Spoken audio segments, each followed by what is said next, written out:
Весна пришла и захватила с собой сугробы. Таджикистанцы с снежками в руках готовятся к Наврузу. Этот праздник был внесен ЮНЕСКО в список наследия человечества, которое начало отмечать его еще до того, как изобрели письменность.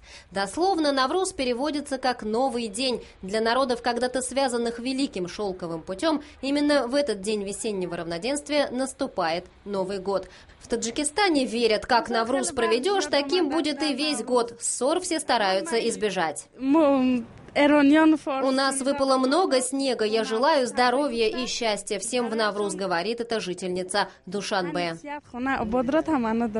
В праздник до восхода солнца у входа в дом принято ставить красный веник. Этот цвет символизирует процветание. Двери и окна распахивают настежь, чтобы впустить энергию пробудившейся природы. Хозяйки Таджикистана устраивают настоящие состязания, чьи лакомства вкуснее. И, конечно, каждый спешит поздравить соседей с приходом весны. Я из Душанбе. Счастливого всем праздника!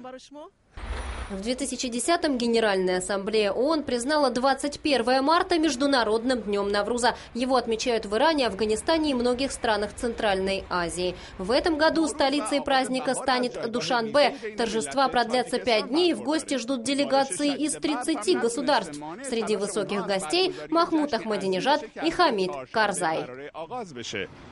Babak Kamyar, Euronews, Dushanbe, Tajikistan.